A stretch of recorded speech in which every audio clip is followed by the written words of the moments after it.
एक बार एक किसान था। ज्ञान सुनने से उसे भक्ति की प्रेरणा हुई। आत्मा तो एक बार भड़कती ही है कि तू गलत फंस गया। वो किसान प्रेरित होकर अपना घर छोड़ गया। उस समय उसके छोटे छोटे बच्चे थे, कोई 2 वर्ष का, कोई 3 का, कोई 4 का, तो कोई 7-8 वर्ष का। उन सब को छोड़कर वो सन्यासी बन गया और जंगल चला गया।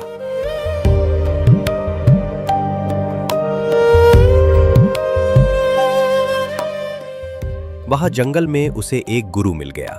उन गुरुओं को पता होता है कि ये जो आज प्रेरित होकर आया है, कुछ दिनों में वापस न फंस जाए।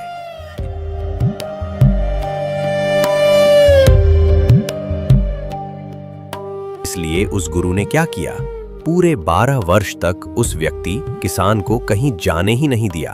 अपने आश्रम की एक गुफा में उसे बैठा दिया और कहा कि तू यहां भजन कर, साधना कर। वो लगातार 12 साल तक वहीं साधना करता रहा। एक दिन वो गुरुजी बीमार हो गए। गुरुजी ने सोचा कि अब तो ये पक्का सन्यासी हो गया है, इसे घर की याद नहीं आती होगी। उन्होंने उससे कहा कि जा भाई, जाकर भिक्षा ले आ। वो सन्यासी भिक्षा लेने के लिए गया।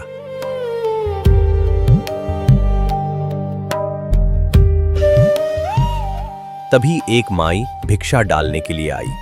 उस औरत ने एक बच्चे को गोदी में ले रखा था और एक दूसरे बच्चे ने उसका दामन पल्लू पकड़ रखा था। जैसे ही उस औरत ने भिक्षा डाली, उन बच्चों को देखकर उस सन्यासी के मन में एकदम अपने बच्चों की याद आ गई। वो सोचने लगा, मैं छोटे छोटे बच्चों को छोड़कर आया था। मेरी अकेली पत्नी ने उन बालकों की कैसे परवरिश की होगी। हे भगवान, उनकी तो क्रान माटी हो रही होगी। वो कभी दुखी हो रही होगी। अकेले बाल बच्चे कैसे पाले होंगे। ये सोचकर उसने विचार किया कि चल एक बार घर चलता हूं और देख कर आऊं। वहां मैंने रहना थोड़ी ही है, बस एक बार देख लूंगा कि वो मर गए या जी रहे हैं। उसका मन घर की तरफ चल पड़ा। चलते चलते उसने अपनी झोली जमीन पर पटक दी कि अरे, छोड़े हुए घर में अब क्यों पंगे लूं। वो वापस मुड़ा। 100 फुट ही गया था कि फिर प्रेरणा आ गई कि देखने में क्या डर है, मुझे पहचानेगा कौन। मेरी तो इतनी उम्र हो गई और इतनी बड़ी दाढ़ी बढ़ रही है।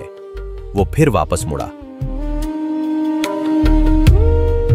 100 कदम चला, फिर मन में आया, क्यों पंगे में पड़े। अंत में उसने सोचा कि मैं खेतों में जाकर दूर से देख आऊंगा, फसल में छुपकर देख लूंगा। क्योंकि किसान थे, बच्चे सारे खेत में ही जाते होंगे। अपने खेतों में जाकर दूर से देख लूंगा कि जो काम कर रहे हैं वो मेरे बच्चे ही होंगे। इस उद्देश्य से वो खेतों की तरफ चल पड़ा। अब जहां खेतों में वो जा रहा था, वहां उसकी पत्नी और उसका छोटा भाई अपने अपने खेतों में काम कर रहे थे। उसके छोटे भाई की नजर पड़ गई। उसने 1 किलोमीटर दूर से ही आते हुए उस बाबा जी को देख लिया। उसकी चाल से उसने पहचान लिया कि ये तो मेरा भाई है। उसने अपनी भाभी से कहा, मेरा भाई आ गया। भाभी कहने लगी, मजाक न करा कर, तुझे तो सारी बातें मजाक लगती हैं। देवर ने कहा, मैं सच कह रहा हूं, वो आने लग रहा है। देख, बिल्कुल उसकी चाल है। भाभी बोली, आ जाएगा तो टिकेगा कहाँ? पहले भी तो चला गया था, फिर चला जाएगा। उसका भाई बोला, कतई नहीं जाने दूंगा। इसका ऐसा काम कर दूंगा, तू बस थोड़ा सा सहयोग दे दे मेरे को। भाई ने योजना बनाई। मैं तुम्हारे खेत में जो शीशम का पेड़ है, जो सरहद से 5 से 10 फुट अंदर तुम्हारे खेत में है, मैं उसे कुल्हाड़ी से काटने लगूंगा। तू शोर मचा देना और कहना कि मेरी शीशम ना काटे। देख, सरेआम धक्केशाही कर रहा है। आज मेरा धनी कोई ना, इसलिए तू ऐसा कर रहा है। वो होता तो तू क्या शीशम काट लेता मेरी? उसने ये सारा पाखंड रच दिया। अब वो बाबा जी पूरी स्पीड से आ रहा था। उसने देखा कि भाई मेरे खेत में तो रोला हो रहा है। वहां कुछ बड़ी बड़ी फसल थी। वो उस फसल में घुस गया और छुप कर बैठ गया। उसने देखा कि ये तो मेरी पत्नी है और वो मेरा भाई है। वो नजदीक जाकर बैठ गया। उसने देखा कि भाई शीशम को काटने लग रहा है। पत्नी लड़ रही है, रो रही है। वो कह रही है, तू धक्केशाही कर रहा है, मेरी शीशम क्यों काटे? मेरा आज आदमी कोई ना, इसलिए तू ऐसा जुल्म कर रहा है मेरी गली। ये सुनते ही उस बाबा जी के अंदर की ममता ने एकदम अंगड़ाई ली। वो उठा और चिल्लाया, अकेली नहीं है, मैं भी आ लिया। वो सन्यासी खेत में कूद गया। भाई ने अनजान बनते हुए पूछा, तू कौन है भाई? कहाँ जा रहा है? बाबा जी बोला, मैं तेरा भाई हूं और ये मेरा खेत है। भाई ने कहा, तेरा दिमाग खराब है? मेरा भाई ऐसा ना था, उसके दाढ़ी मूछ नहीं थी, तूने भेष बिगाड़ रखा है। बाबा जी ने सोचा, भाई ऐसे बात नहीं बनेगी, ये दाढ़ी मूछ ही दुखी कर रही है, मैं पहचान में नहीं आ रहा। वहां खेतों में किसी दूसरे हाली के बाल काटने के लिए एक नाई गया हुआ था। बाबा जी वहां पहुंच गए। उसने नाई का नाम लेकर बोला, अरे फलाने, तू जाने मने? नाई बोला, ना भाई बाबा जी, तन्ने क्यों जानो। बाबा जी ने अपना असली नाम बताया और कहा, अरे नाश हो गया, मेरा भाई सरेआम धक्केशाही कर रहा है, मेरी शीशम काटे है। नाई ने पहले अपना उस्तरा फेर दिया और उसकी दाढ़ी मूछ बिल्कुल साफ कर दी। दाढ़ी कटवाने के बाद वो फिर गया अपने भाई के पास। बोला, अब देख, पहचान ले, मैं वही हूं कि नहीं? अब तो उनकी बनाई हुई चाल कामयाब हो गई थी। भाई रोने लग गया। अरे मेरे भाई आ गए, अरे कहाँ चला गया था। सीने से लगा लिया और तुरंत उसे वही फिट कर दिया। अगले ही पल भाई ने कहा, मारिए झोटा। अगले भाई करी मारिए झोटा, मार रहा वहां आड़े लगा दिया। कहने का भाव है कि वहीं रह गया वो, फिर अपने धंधा करने लग गया। तो परमात्मा कहते हैं, मन के मारे बन गए और बन तज बस्ती माँ, और कह कबीर के करो यो मन तय मान लेना। तो इस भगवान काल ने, ब्रह्मा विष्णु महेश के पिता ने हमारे को इतना जबरदस्त जकड़ रखा है, जीव के बस का नहीं। ये तो परमात्मा कबीर देव आवे, ये ज्ञान समझावे है। यो ज्ञान समझ में आवे प्राणी के, तब इसकी यहां से जड़ हल है।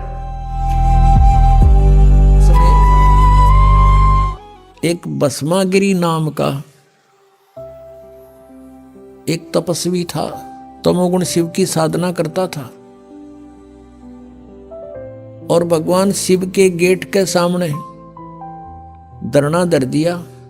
ऊपर को पैर, नीचे को शीश करके सिरासन पर 12 वर्ष खड़ा रहा।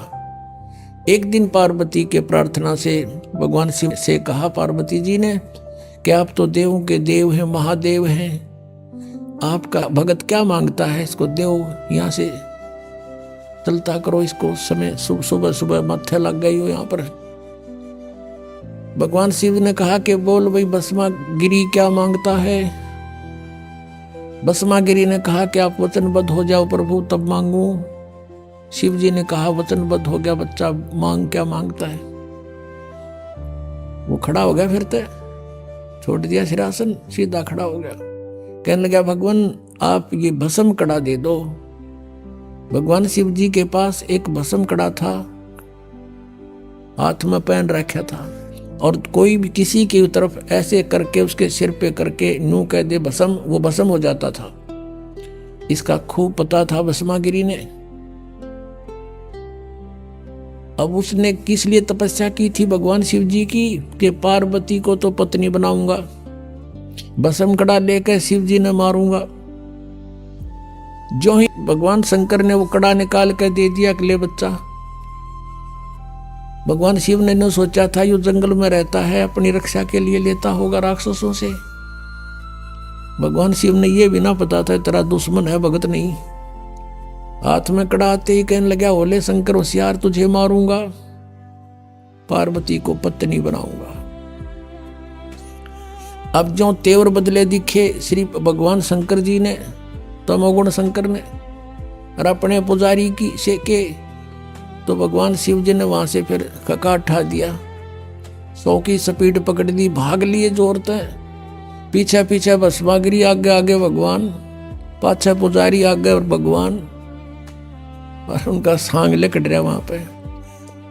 अब कहते हैं फिर विष्णु रूप में परमात्मा आए, पार्वती रूप में, और उसको कहा भस्मागिरी डट जा, क्यों भाग रहे हो? आप मेरे लिए ही तो प्रयत्न कर रहे हो, रुक जाओ कि पहले मैंने इसका काम कर लेने दे, फिर रुकूंगा। भस्मागिरी कहता पहले शंकर न मार लो फिर बात करूंगा तेरे से। पार्वती रूप में भगवान ने कहा कि देखो आपके पास भस्म कड़ा है, वो आपके पास निकट थोड़ा आ सकता है, और आप आओ मेरे साथ, कुछ बैठेंगे बातें करेंगे। वो डट गया, रुक गया। तो फिर वो कहने लगी डांस करके दिखा मुझे। भस्मागिरी कहता मैं तो तपस्या करनी आदमी हूं, मैंने डांस तो ना करना, तक ना डांस तक करके दिखाना पड़ेगा, तब मैं प्रसन्न होंगी। तो उन्होंने बोला, करने लग गया डांस कि मैं बताती हूँ ऐसे करो ऐसे करो, नो करके अर्जुन से हाथ में कड़ा था वो सिर पर करवा लिया, और कर ऊपर और कर। जब ऊपर आ लिया, जब नो कह दिया भस्म, वो भस्मागिरी मर गया, भस्मासुर कहलाया। फिर उसके बाद वो राक्षस। फिर विष्णु रूप धारण करके वहां पहुंचे भगवान शंकर, जहां एक्सप्रेस हो जा रहे थे, वहां जाकर खड़ा होके के डट जा भोलेनाथ, डट भगत भाई रुक जा।